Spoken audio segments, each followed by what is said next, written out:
everybody, and welcome back to the Just Make It Pretty podcast, or welcome if it is your first time here. Thank you for joining us today. Today, I wanted to bring us a topic that talks about how we don't really have a lead problem in this industry, but we do have an alignment problem. And so I brought in a guest today that has experience in all different areas of home building.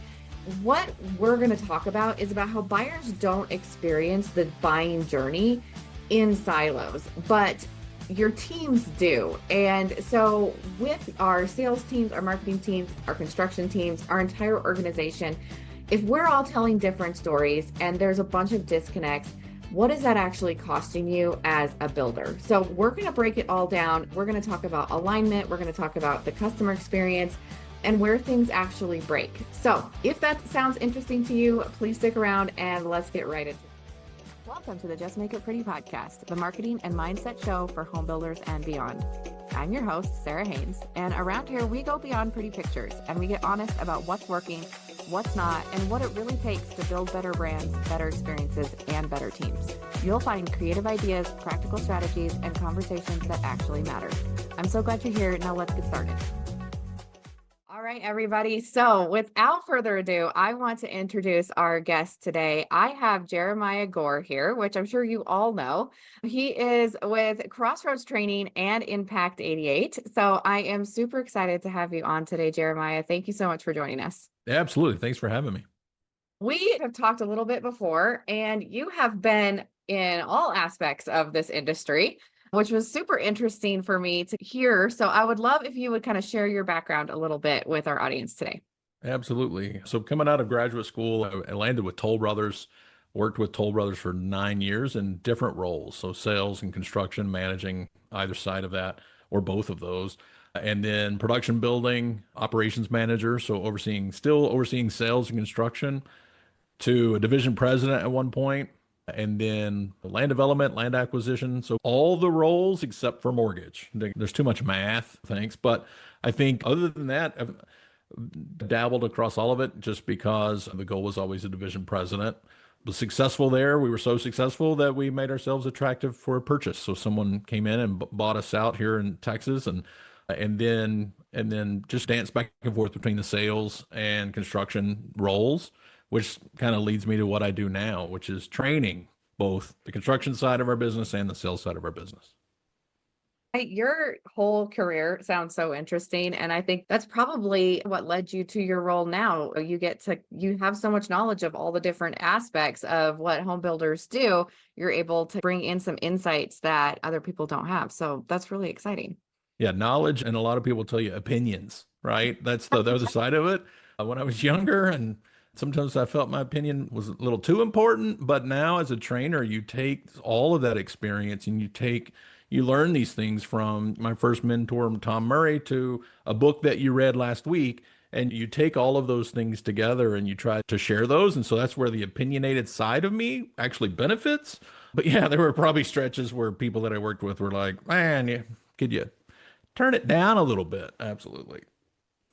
I think we're all like that when we're younger. We have a lot of opinions and we're the most important person ever. So. Absolutely. Today, I wanted to talk about the customer experience journey, but really it's going to be a big topic, right? We talked about in our prep, we talked about alignment, we talked about customer experience, we talked about where things break and silos. So I want to kind of intro that topic today with a pretty basic question about what do you think when you think of customer experience, what does that actually mean and where does it start? Yeah, so customer experience really is from a customer's perspective, right? Is the overall, let me say it this way. When I first got started, Tom, my first mentor, he said, what kind of company do we work for? And I thought, okay, construction. And then I thought he was thinking larger real estate. And it was like, no, we're a sales company. And we don't sell houses, we sell homes, right? That was the lesson. But I would argue 20 years later, we're not selling homes, we're selling experience, because our cities have our lot supply, the lots are 75 by 130 or whatever in any given city. There's only so many ways you can build a 4-bedroom house on that. And so therefore we're building very similar product. So when we focus on the product, we're missing it. But if we focus on the experience, that's when we start winning. And when you think about the experience, where does it start? It starts the first moment that buyer knows you exist. So it might be a old school, a sign, a bandit sign that's out on a weekend. It might be that sign sitting on the side of the road. That might be the first time they've ever heard of you as a builder. Most likely it's a Google search or now AI search as to the top builders in the area. And then they go to your website and start looking. So really, if you think about it, marketing is where that customer experience starts. And too often, I think home builders, when they think of customer experience, they think of what kind of closing gift can we give them? Do we give them a keychain? Do we give them a blanket? Right? We're missing the boat. That's not really the customer experience. That is a gift. The customer Mhm. experience starts from the moment they know you exist as a home building company, all the way through closing and as they kind of live in that home. So all of that includes the customer experience. Absolutely. Yeah. I think as home builders, we break it up in our mind because there's different teams that take care of that customer and we have different processes internally. But when you really think about it, the customer's journey starts the minute they're like, okay, I need to buy a new home. And what builders are they researching? How do they find you? All of those things. And I love what you said about we're all kind of building the same home. It's so true. It's funny because I've said similar things like that to builders, and you can just see them be like, but no, but we're Right. special. Yeah, you It's don't like, understand. yeah, We, you don't get it, but it's we have cedar no, accents on our elevations. Cool. I cool. I live in the DFW area, Dallas Fort Worth, and there's certain suburbs of Dallas Fort Worth where it is so homogenous. As you drive through that neighborhood, there's stories of people visiting family. They go out for a run in the morning and they go back into the wrong home because as you go down the street, there's three builders in this neighborhood. Now, as a home builder, I know which one is which builder, and I can pick them apart because we're in this business. But as a buyer or just a customer walking through that neighborhood, they really don't know because they're all the same. And the cities have required, there's so much regulation in so many of these cities that it's just, yeah. So it's turned into this just bland, this vanilla. And so all the reason why our experience has to stand out that much more. Yeah. Oh, for sure. That's so funny too. Like, I cannot imagine. Right? Just I've rolling been in. in, Can you opening the door, walking in like it's your family's house and you walked into somebody else's Thanksgiving? Yeah. And in Texas too, we're a little different down here. You might be welcomed with a gun.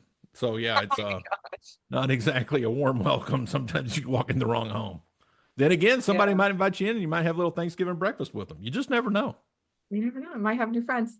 I think Arizona is exactly the same. What there are neighborhoods where I'm like, make sure you know the house number because every single house is going to look the same. And Yep. yeah, yeah, and I think it's as home builders, these are big challenges, and it's something that I talk about a lot from the marketing side of like, how do we talk about ourselves and what we offer without and differentiate yourself from everyone else without making it all about us, right? Because it's Mhm. not about us, it's about the buyer and what they need. So it's a real problem sometimes. That's a real puzzle. So I'd love to hear your perspective on that and how builders should approach their marketing today, knowing that this is such a puzzle that we're working on. Yeah, I think the issue that I've seen over the years is sometimes you'll see different home builders have different issues with it in terms of alignment. So it's that kind of constant messaging, the external messaging that we're throwing out into the world. So it starts with marketing. It could be like, hey, we're a luxury home builder. Cool. You then go to sales, and not only do you not have anything to drink in your model, but you definitely aren't luxurious with your great value brand water, right? I don't know if we can say brands, but we all know that if you're throwing out Walmart water and you're calling yourself a luxury builder, you're already starting to miss the mark a little bit, let alone, and then you hand off to the builder at some point. And again, there's no luxury combined to this effort whatsoever. It's like the builder shows up and he asks to borrow a pen from the customer because we can't even buy our builder's pens, right? We're that luxurious. And so I think it's one of those where our messaging has to align from beginning to end. And I think too often marketing will get caught up in what sounds good, and then sales gets caught up in what sells the home, and then construction, they're just let me get out of my way and let me build the house and forget why they're there really. And so when you have that misalignment, I think that's when we start seeing some things go off the tracks a little bit. So when we can get that alignment across the different departments, one, I think it helps break down those silos because Mhm. now we're actually working together as a team and we have one unified message that we're putting out into the world. We're all delivering on that same message. And Mhm. too often you'll see some of these departments They're so siloed that they are just speaking different messaging along the way. And every time we do that, we're just losing trust with the customer, setting Absolutely. ourselves up for failure, really, right? Because we're setting expectations that we'll never achieve on the construction side. That's trust you cannot get back when things don't align. But I feel like you lose that trust in smaller moments than you realize. Like it's not the big things that the buyer's going to remember as much as it is just not trusting that everybody here is here for my best interest. That's the kind of trust you just don't get back. Oh, yeah. It's the little conversations, it's the Mhm. little things they notice because they don't bring them to your attention. Sometimes, actually, the big moments give us the opportunity to elevate the trust because there's this negative situation that occurs in their home, something gets delayed significantly. How we handle that as a home building company can actually elevate the trust we have with that customer. No one expects the journey to be perfect, especially if we tell them in the beginning, hey, by the way, this is not going to be perfect. As we go through that, if we communicate well and we deliver on the expectations that we set or surpass those expectations even better, we have the opportunity to elevate that trust rather than if nothing had ever actually gone bad. So when they've surveyed all of these buyer journeys, the buyer that appreciates their home more is the ones that still have a bit of a hiccup along the way. Now, we're not encouraging anybody to artificially create those. Don't do that.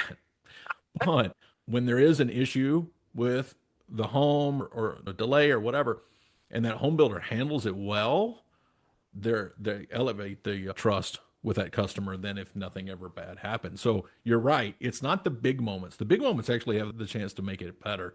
It's the small moments. It's the small conversations. It's the sideways glance that the builder gives them when they ask what the builder considers a dumb question. It's the fact that sales got their buyer story to sell the home, but didn't share the buyer story with the builder, and the builder shows up to a pre-construction meeting not knowing. So it's like that time you go into a doctor's office and it seems like you meet three different medical professionals and every one of them asks you the same questions. You're like, do y'all talk to each other? Do they even work here? Because they were asking me a bunch of questions. And so, yeah, They all put it into the computer, but I don't know where it goes. So like true. I think the last one doesn't work here. That's what I think.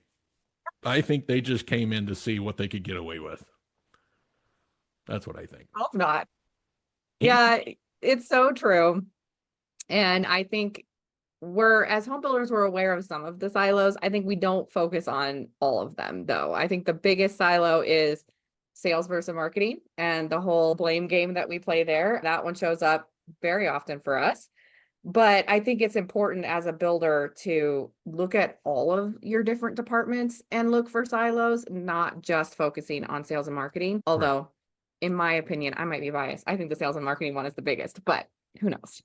I think it generally is seen larger because, marketing it's so out there, right? It's so visible. Construction, generally the personality that works in construction isn't going to say anything unless they're asked about it or until it becomes a fire that's got to be put out.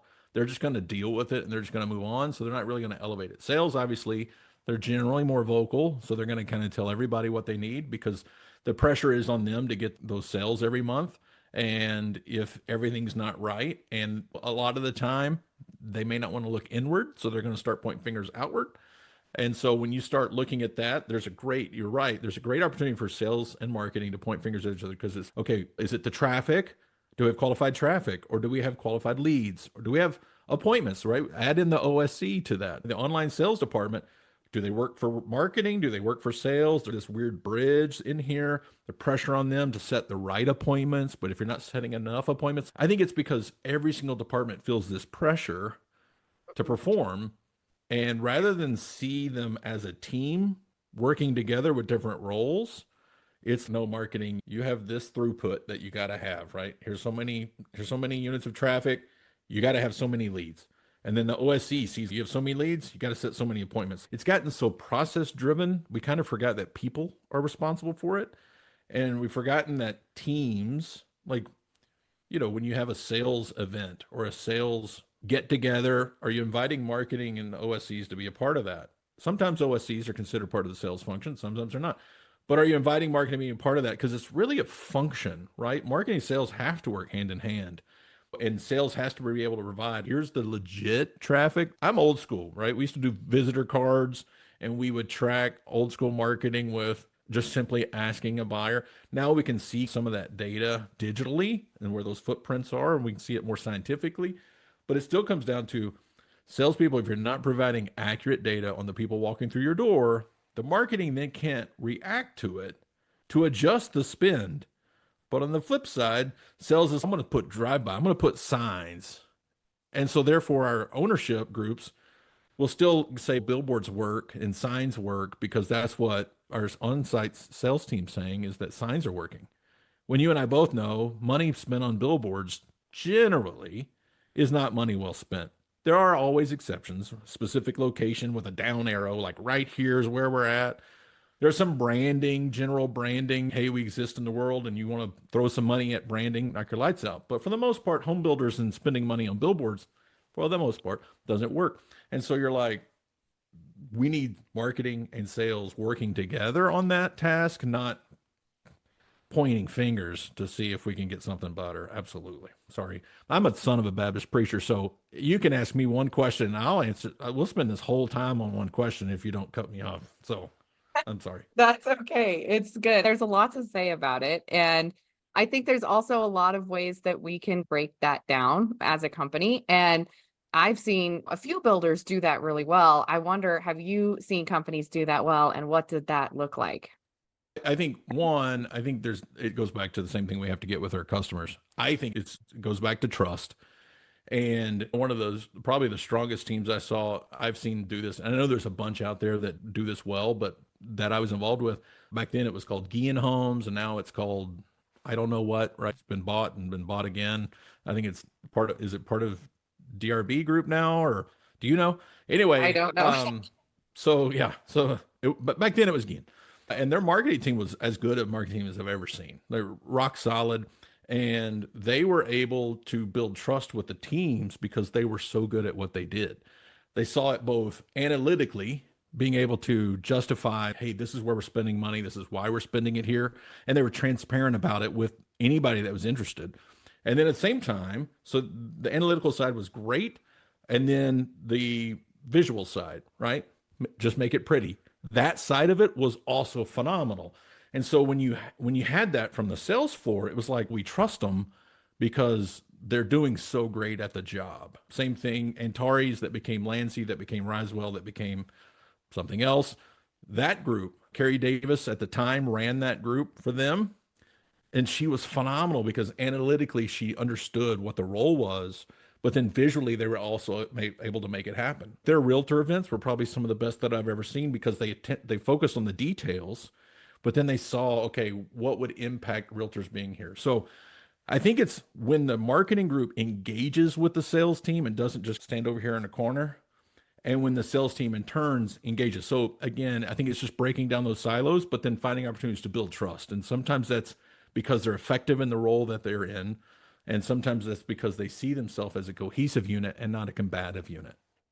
I like that. I think it takes a lot of transparency between the divisions. And I've been in a lot of sales and marketing meetings. And a lot of times what I've seen is I'm sharing analytics of what we've seen in our last paid ad campaign or whatever it is. And I'm sharing all these numbers and everyone's eyes just glaze over and they're like, okay, whatever. But I feel like that is a culture thing. And it's, you have to understand, why is this important? Number one. And number two, something that I learned the hard way is that not everyone cares about all these numbers that I care so deeply about. So cut that down, share what they actually do care about, and make it a conversation where we can all contribute rather than I'm spouting numbers at you, you're telling me random things. We're not really aligning on what truly matters to each team. And I don't know, just being conscious of that. I think anytime you can know somebody's why, I'm a why guy. It's gotten me in trouble a few times over the years because I've reported to people who don't know the answer to why. And I'm not one to sit idly back and just accept we do it that way because we've always done it that way. I'll push back on those ideas. But I think in the same token, if marketing department will understand the salesperson's why, not necessarily why they show up for work each day, but the why of why and what I'm about to share with them, why does it matter to them? Because yeah, most salespeople are going to be like me. We're high I's in terms of disc personality profile. And a lot of marketing people will be a little more S or C minded. And if you follow more to the C side of that, you're more analytical or polar opposites. The analytical to the fun, you kind of think of your normal salesperson. Those are polar opposites. And when they try to communicate with each other, they're talking different languages. And so the analytical wants to provide all this data, and the salesperson looking at them going, dude, I checked out after your second sentence. You wrote 9 paragraphs in this email talking about marketing strategy. I read 2 sentences and I was like, yeah, I don't know. I'm done. And so I think there's sometimes just miscommunication just from a basic personality and how we communicate with each other in general. But I think when you add in the pressure of marketing versus sales, then yeah, I think you have an opportunity for some miscommunication there. And everybody's goal is the same, I right? know, Is I to know. increase leads, to increase appointments, and therefore increase sales. That's everybody's goal. And so sometimes I think we just have to step back and remind ourselves we're all in this boat together. We all have different roles to play to make this thing work, but we're all in this together. This doesn't operate without all of us doing our roles. Yeah, absolutely. I totally agree. And I think as in leadership, we can, if we talk about that more, if we bring that up, if we bring our teams together and do those personality quizzes and stuff, those tests, I think those are so helpful because it really breaks that down into a way that more people can understand it. And we do that at Share Drive. And I have it on a sticky note right here that I sit and look at every time because when I have a miscommunication or when I have a specific type of task, I'm going to either communicate it differently or pick a different person to communicate it that has the traits that are going to work best. And it's just the fact of life. We all have strengths and weaknesses. And as a leader, we have to understand that within our own team and build processes around it. I think a lot of times, at least here in marketing, we go back and forth between is it a lead problem or a process problem? And that's just it's just always a fight of I'm bringing in a bunch of leads in marketing, but what is happening after they get there? And so that's something too. I think a lot of home builders have process problems. They do. And I think part of that, I think there's 2 things. One, I think you look at old conversion metrics. So 20 years ago, when I started, 1 out of every 10 people walking through the door of your model home, you should convert them to an agreement, right? 1 out of 10, 10% rule.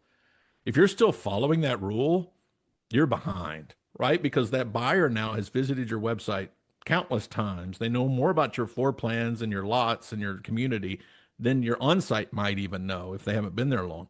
So by the time they actually get out of their car and are willing to face a salesperson, they know they're there for a reason, generally, right? Anytime you say that, you always have a salesperson go, I just sold one the other day that they didn't even know existed. You're like, okay, bro, I get it. But that's like a one-off example.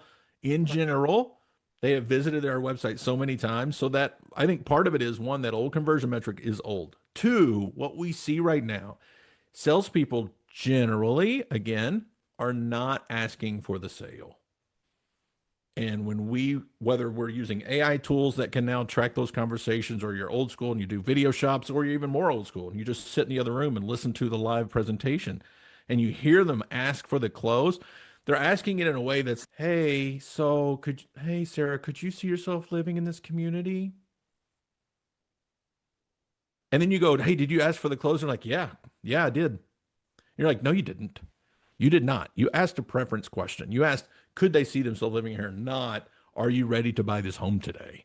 And so because of that, I think we've got some salespeople. The COVID years did not help us with our sales game.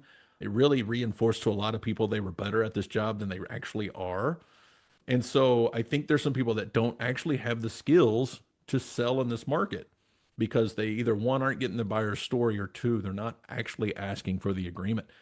And if we can elevate that one thing on the sales floor, to your point, there's a process problem because we're not actually asking for them to make a decision today and buy this home today. And then they're like, yeah, but if I ask that, they may say no.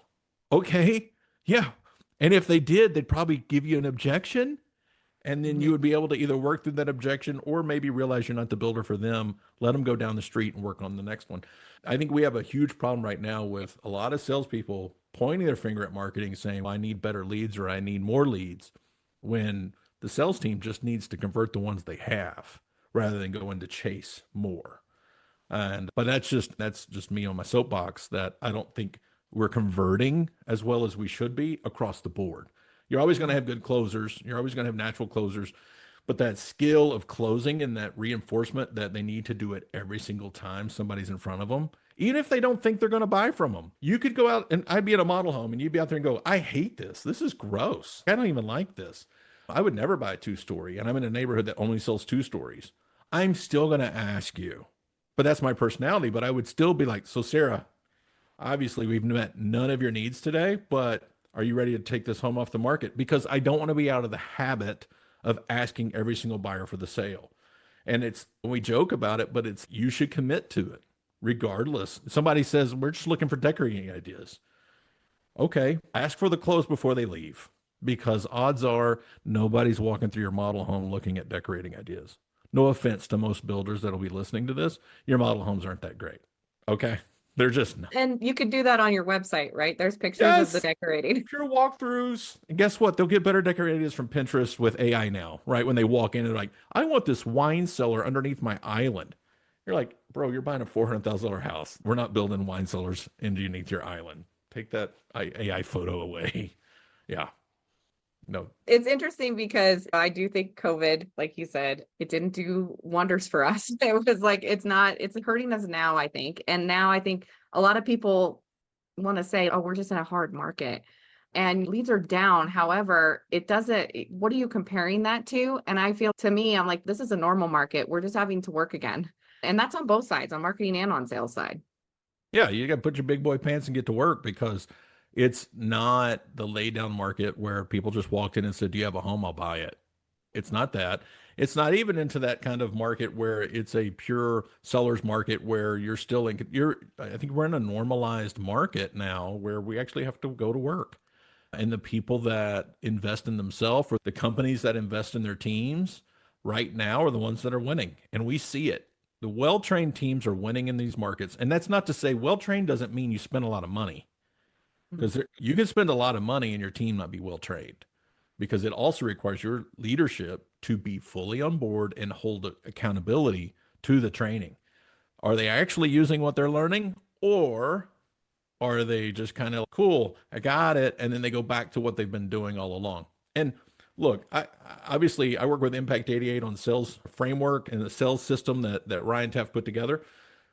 Regardless of who you use as a sales trainer, if your sales leadership's not holding your team accountable to using it, then it's worthless to spend the money, honestly. And just go hire a motivational speaker to come in and do a rally every so often, get them fired up, because you're basically doing the same thing. So I think the sales leadership has to be focused on, are we converting every lead possible? Are we doing everything we can with the people walking into our models? On the OSC front, are we converting enough of the leads to appointments? Are we, sometimes we see OCs holding onto those appointments too long, trying to almost sell the home before they even send them out, because they don't want to hear back from the field of, you're sending too many appointments. They don't even know. So it's that delicate balance, and it's all the way through. Every department just needs to know every single department is dealing with that delicate balance. It was like the first time I worked for production builders, we don't have, our cancellations aren't high enough. Now, when I worked at Toll, cancellations were like, they were, we did not celebrate cancellations, right? It was like, Yeah. who's getting fired? And then I moved to the next builder, and it was like, wait, our cancellation's not high enough. And I was like, what does that mean? Because you're not writing enough agreements. Because if your cancellation high, and you're like, yeah, but why would we do that? Those buyers will have some reason to move on from us. But if we're not selling enough homes, then we're leaving opportunities on the table. And what you would find there is the salespeople just wouldn't go for the sale aggressive enough. They were waiting for perfect buyers in the perfect moment in the perfect home. And that just doesn't exist. I think there are a lot of people that they spend so much money on training or tools or whatever, and they think that it's going to be just this magic button of, oh, that's going to fix everything. And if you don't have the structure around you, you don't have the leadership that's going to, like you said, hold people accountable, you might as well just take that money and just throw it away. Like, Yeah, it's not going to every do once in a anything. while, it's one of those we always talk about. You don't want to just take check the box training as a trainer, because you actually want to Mhm. make impact and provide transformation for their teams. And I think it's true of every trainer that I know, right? From the big names that everybody's heard of to the people that are regional and that only the builders that work with them have heard of. And most everybody is in it for the right reasons. But regardless of what they're teaching or how they're teaching it, if you don't have pure buy in from the sales leadership and accountability on that team, I talked to a group. We just did our collab event last week, and part of that was there's people on your team that shouldn't be. We've all been to a training. It could be any type of training. And either in the midst of training or after the training's over, somebody leans over and this is a bunch of junk. That person, I'm never using this. You shouldn't use this. And they're talking to the person that's been in the job for 2 weeks who doesn't know how to sell anything. And they're like, this isn't how you do it. You should just do what I do. And you're like, the sales leader is responsible for that person. That person's not, it's not their fault that they're an idiot, but it's the sales leader who allows them to be an idiot and stay on their team.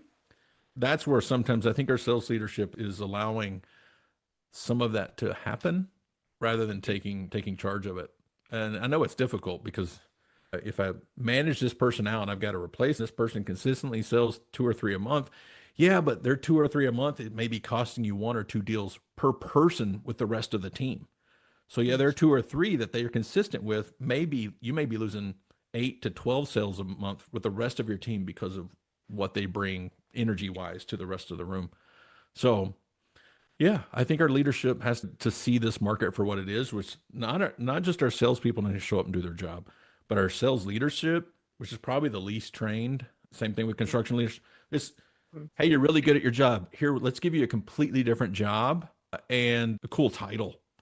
And maybe we'll bump your car and gas allowance. Here you go. And then, oh, by the way, if you're in sales leadership, we're going to make less money doing more work, but here you go. And that's the training. That's really it. That's all you really get. And so I think a lot of times people just don't know that, hey, this is up to you now. Your sales team is a reflection of what you hold them accountable to. What you tolerate today becomes your tomorrow. And if you tolerate that bad behavior today, you can't complain about tomorrow because you're the reason why it exists. Those are hard lessons to learn. They really are. Like it sucks to have to You learn can either that, learn but them way over time or you can learn them by listening to your podcast. Either way, Sarah. oh. That's right. Listen to that, you guys, because the alternative is a really hard lesson and it sucks to learn. And I've Right? seen it so many times. It really is. You don't want to learn it the hard way. No. I want to ask you just a few more questions as we're coming to the end of this episode. I want to ask, I always save the hard ones for last, just so you know. If you could give the industry one piece of advice, or if you were like, just focus on this one thing over the next 60, 90 days, what would it be? I would say listen first, solve second. So it could be, if you're thinking marketing's talking to sales, listen to what they're actually trying to tell you, not just the words that are coming out of their mouth, but what are they really trying to say before you step in and start trying to solve that problem. If you're on the sales floor, it's don't sell anything in the first couple of minutes. Don't put your sales hat on. Put your listening hat on it. So I give a talk and it's a mom hat, dad hat. You'll see it over here on my shelf. And it's because my daughter, when she was 7, we weren't really talking real well. We weren't communicating effectively. And it's because I was always wearing the proverbial dad hat. I was always walking into those conversations trying to solve her issue or solve this problem when she wanted me to wear mom hat. And so I had these made and literally have her bring them to me. And which hat do you think she brought me more often, Sarah? She brought me the mom hat almost all the time. And here I was previously always wearing dad hat in those conversations. And so I think too often, and in our industry especially, because we're providing solutions to someone's pain. Generally, someone has pain, we provide them a solution with this brand new home. So regardless of the role that we're on the team, we're wired to provide this solution for you, right? Oh, you have a traffic problem. Let me provide you the solution. Let me give you the solution. And instead, we need to step back and listen a little bit longer. That would be the biggest thing. And to myself, right? Like, I could look back to different places I've worked. And if I would have just listened more, then what is it? The old, God gave you 2 ears and 1 mouth for a reason, right? If I would have done that in my own career, I don't know. I don't know what it would have done. I just know probably a lot of other people would have enjoyed working with me more if I would have been listening more than trying to fix their problems. Yeah, I think it takes confidence to do that, but that's a whole nother topic. I could That's go a on whole forever. different podcast. I know it really is. Okay, so next question before we end. If there's something, what's the one thing that you wish builders would understand about the buyer journey? The one thing I wish builders would understand about the buyer's journey, communication. Number one, communication. Every single person that is customer facing needs to be trained on how to communicate effectively They don't know it inherently, especially your building staff. Salespeople generally can get by with, I'm a natural salesperson because they're outgoing. For the most part, your builders aren't. Their personality, what makes them great builders, is the same personality that's going to cause conflict with their customers. So they need to be made aware of it. So how can you elevate your communication from the marketing to online sales, handoffs between those two? All of that elevates that communication to the customer. If you can do that, be a lot better. Yeah. Oh, so good. Okay. If people from that are listening right now would like to reach out to you, either for customer experience training or sales training, what would be the best way for them to do that? Okay, so choose crossroads.com. So that's Crossroads. That's my company that we focus customer experience and construction leadership with. If you're interested in sales training, go to impact88.com. And either way, it's one of those, wait, what? And it's very clean. Customer experience, construction, Crossroads, sales, go to Impact 88. Obviously, they can come to Crossroads and ask me any questions and I can help find their way. But either way, we have the ability to impact the experience, elevating the communication, creating trust with a customer, and carrying that trust all the way through. Ultimately, that's what I do, regardless of which company you'd work with, is how do we elevate that experience from marketing all the way through them living in their home years later. Absolutely. Great. And you're on LinkedIn as well. On I will LinkedIn, put on Instagram. Yep. Jeremiah Gore, or Instagram's Jeremiah Gore in 1999. Okay, I will put all of those links in the description box so you guys can just click to them. Definitely go and reach out. You support amazing companies, you have amazing trainings, and I think a lot of builders could really find a lot of value in what you guys offer. Definitely, listeners, go and click those links. And thank you for being here. I am so thankful for all of our listeners, so thankful for all of our guests. And you guys make it so I can do this every day. So it's really fun. Thank you, everybody. And thank you, Jeremiah, for donating your time today. It was a really fun conversation. Yeah, absolutely. Thanks, Sarah. Appreciate your time. Absolutely. All right, everybody, before you click off of this video, please and share it with someone and come back next week for another episode. Thanks so much. Bye.